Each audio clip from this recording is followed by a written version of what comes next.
So you are the chairman of the Aikman Institute. Could you tell us about that institute? What does it stand? Yeah. So leadership and management. There needs to be a combination. How would you pinpoint this to your own leadership style, Prof? What would you call your leadership style? Are you laissez-faire or more authoritarian? I remember when I interviewed the Vice Minister of Foreign Affairs, he said that he had an open door leadership where he would literally open the door of his office. Anyone who wants to complain, come in and they talk. What would be your personal style? Yeah, I think more close to the second one.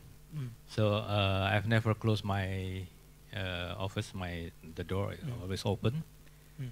Everybody could come to my office if they have any problem, and not only the senior scientists but also the young scientists. They are free to meet me, and if I need them, very seldom that I call them.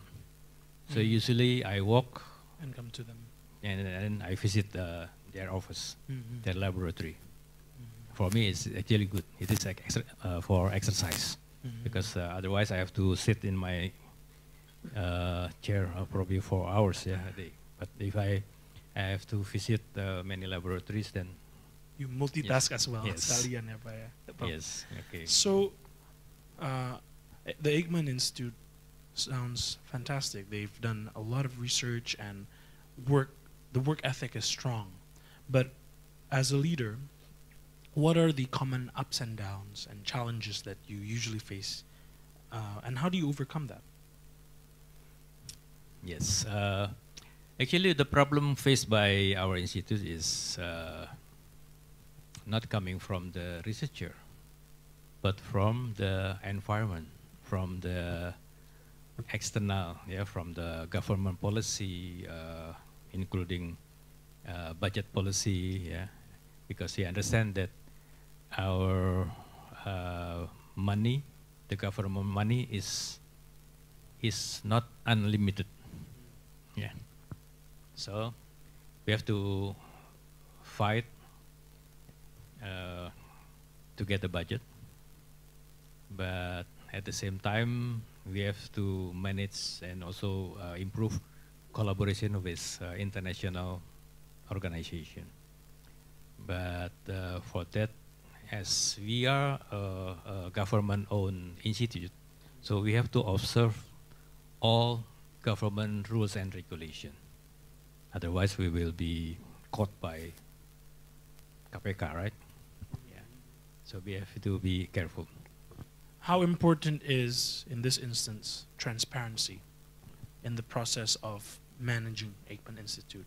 Transparency and accountability. How do you communicate that to the team? Yes, it's very good. So I have to share with you also.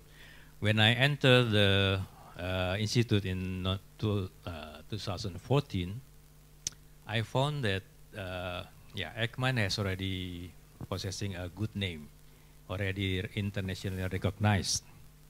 They have many publications, many international collaboration, but inside, actually, they were very weak, like an egg. You can imagine an egg with the shell, yes, but actually no structure inside. So when the egg is growing, become chicken, we have to break the shell, right? So what I did, I told them that we have to grow, otherwise we will be dying. So we have to go out from the shell, we have to go out from our comfort zone. So I invite them to construct an internal organization.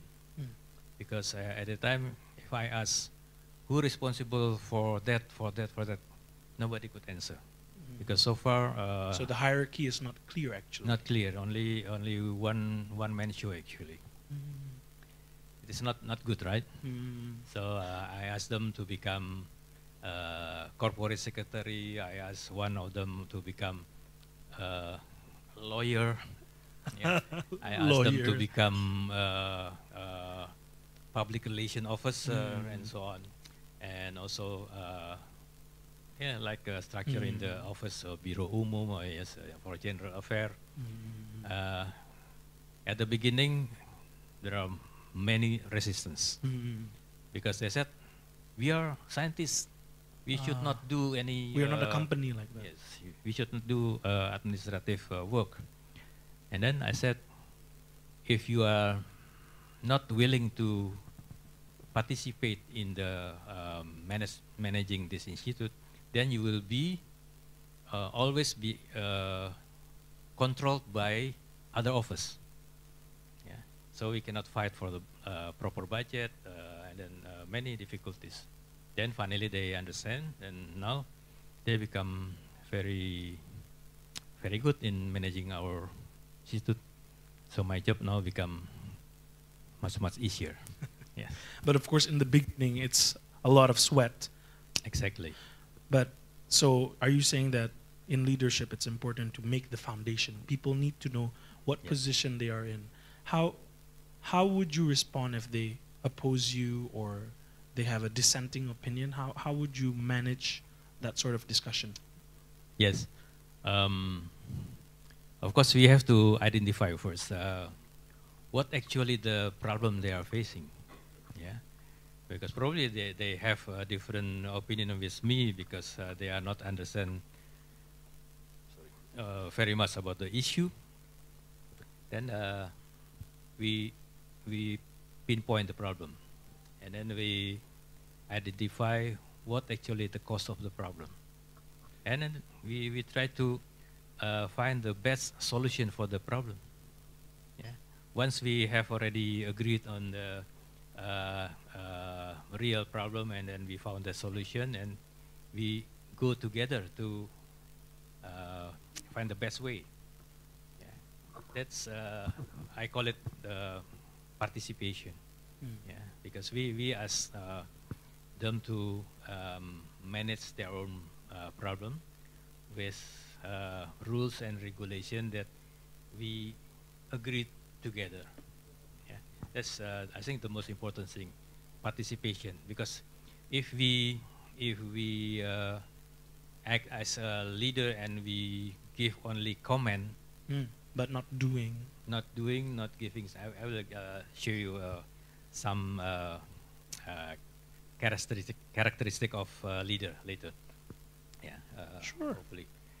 But participation is very, very important because with participation, then we will encourage sense of belonging. Yeah. So if you give trust to our colleague, and then you don't need to put your eye everywhere, every time. Yeah, you can just leave. You could do your other job, and they will do their job properly. Yeah. Probably I can share you. Sure. Yes. Sure. Okay. Thank you. So the professor is going to give his talk of what are good characteristics of a leader. Basically, what makes a leader, Prof. Yeah. Yes.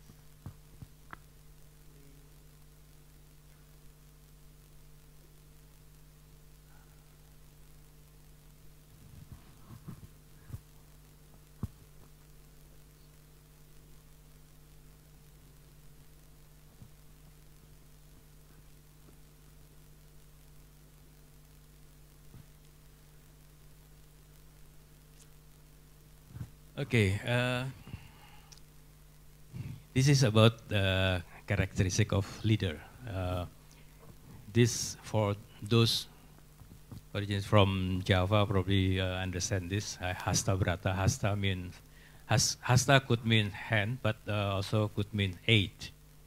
Brata means actually brata yuda, yeah, like effort or yeah, strong effort actually. So there are 8 characteristics of leader. The first characteristic is commander, like I mentioned just a few minutes ago. A leader, yeah, must be able to give comment to the subordinates. Yeah, I call it subordinates. Yeah, and not only comment, but we have to. Yeah, he has to guarantee that the comment is manageable. Yeah, could be done by the subordinate. So it's realistic. Yes, because yeah, realistic. Because impossible to give comment. For example, you jump to the well. Then, yes. Yeah. That's abuse. Yeah. Okay, and then he must discipline himself, yeah, before disciplining others. So he has to be to act as good role model for his subordinate. Okay, this is the first characteristic of a leader. And then he has to be a pioneer, yeah, because he has to be creative, full initiative, yeah. Because before he could give comment, he should show that actually he understand the situation. Yeah, he should be enough intelligent, skillful, and having good knowledge and skill in strategizing. Okay, and then leaders should become a father. Yeah, because Or mother. yeah, later. Oh. Mother, yeah, become parents, of course, a father or mother. Because in not very rare that your friends, your subordinate, will come to you, and they would like to share with you their problem, yeah, curhat or curcol, barangkali, yeah, yeah. For those not from Indonesia, probably you have to ask your neighbor what is curhat and curcol. Our colleagues from Philippines, Philippines, the professor is asking you to raise your hand. okay, probably later you can ask your colleague from Indonesia, yeah, what is curhat and curcol. Okay, this so leader should be a father, and then should be also mother who take care of your subordinates, and then also leader should become a teacher, because in most cases your subordinate will consider you as the person who knows everything. Yeah, so we have to pretend to be like that. Although also in many cases, actually, we can learn from them, yeah, how to solve the problem. But we pretend that we know everything. But actually, we use their knowledge actually. And then we have to be like pandita. Pandita is not only a preacher, not only a religious leader, but I couldn't find the good term in English, pandita. But at least he should be obedient in carrying out his worship, yeah, and encourage his men to perform their worship. Yeah, this is very important.